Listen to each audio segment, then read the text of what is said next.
Menpan pun memperingatkan para pejabat yang tidak mengindahkan amanat sebagaimana di atas dan tetap mengangkat pegawai non-ASN akan diberikan sanksi berdasarkan ketentuan peraturan perundang-undangan dan dapat menjadi bagian dari objek temuan pemeriksaan bagian pengawas internal maupun eksternal pemerintah.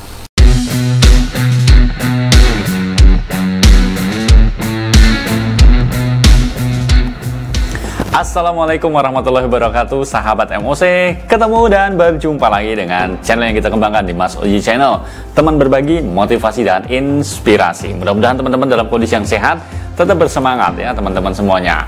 Hari ini seperti biasa, langsung aja kita berbagi informasi. Hari ini yang lagi banyak dibicarakan orang adalah tentang sebuah info dari Kementerian Pendayagunaan Aparatur Negara. Nah, ini kabarnya teman-teman semuanya, mulai tahun 2023 ada kebijakan baru, yaitu penghapusan status tenaga honorer di instansi pemerintah, baik pemerintah pusat maupun pemerintah daerah. Artinya bahwa besok itu sudah nggak ada lagi tenaga honorer, tapi diubah menjadi statusnya bisa tenaga outsourcing, artinya berada di pihak ketiga. Outsourcing itu berarti kontraknya dengan pihak ketiga, bukan ke pemerintah daerah atau instansi setempat. Nah, ini cukup mengejutkan karena di Indonesia ini kan masih banyak tenaga honorer yang berjuang untuk bisa diangkat menjadi PNS. Nah, ada kebijakan bahwa nanti tetap akan diusahakan bisa diterima, tapi bagi yang nggak bisa diterima terpaksa harus mengubah statusnya dari tenaga honorer tetapi menjadi tenaga outsourcing. Nah, kenapa dan bagaimana alasannya? Kita simak aja apa yang disampaikan oleh pemerintah melalui Kementerian Pendayagunaan Aparatur Negara. Kita simak videonya dalam tayangan yang berikut ini. Sahabat MOC, tenaga honorer mulai tahun depan bakal dihapus oleh Kementerian Pendayagunaan Aparatur Negara dan Reformasi Birokrasi, Kemenpan RB. Sebagai gantinya, tenaga honorer ini akan digantikan oleh outsourcing sesuai dengan kebutuhan. Penghapusan ini merupakan bagian dari langkah pemerintah untuk membangun sumber daya aparatur sipil negara yang profesional dan sejahtera.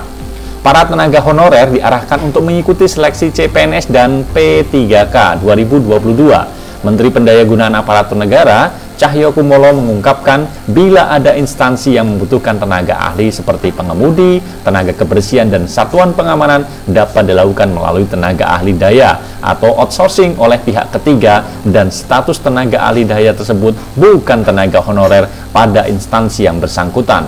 Selain itu, pejabat pembina juga ditugaskan menyusun langkah strategis penyelesaian pegawai non-ASN yang tidak memenuhi syarat dan tidak lulus seleksi CPNS maupun calon P3K sesuai dengan ketentuan peraturan perundang-undangan sebelum batas waktu 28 November 2023. Menpan pun memperingatkan para pejabat yang tidak mengindahkan amanat sebagaimana di atas dan tetap mengangkat pegawai non-ASN akan diberikan sanksi berdasarkan ketentuan peraturan perundang-undangan dan dapat menjadi bagian dari objek temuan pemeriksaan bagian pengawas internal maupun eksternal pemerintah.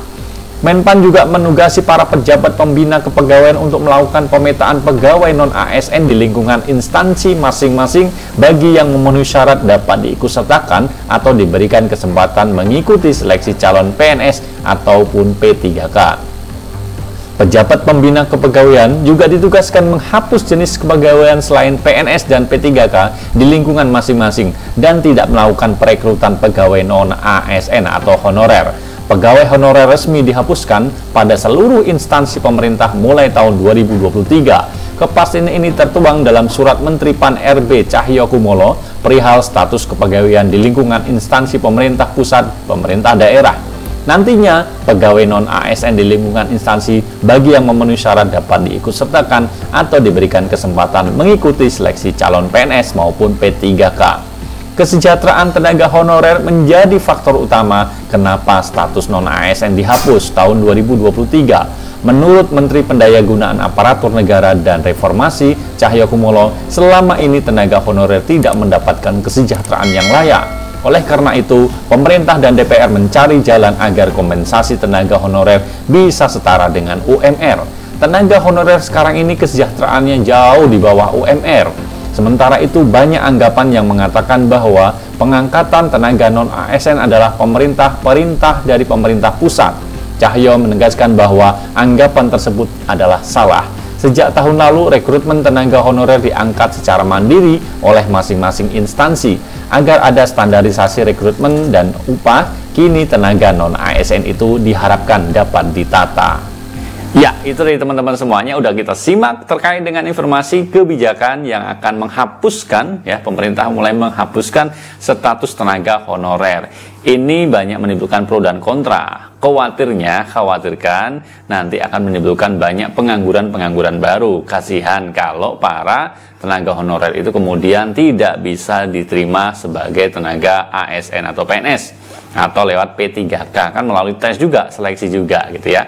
Dan tenaga honorer ini juga jumlahnya kan banyak gitu ya, kan nggak mungkin semuanya diangkat menjadi P3K atau PNS.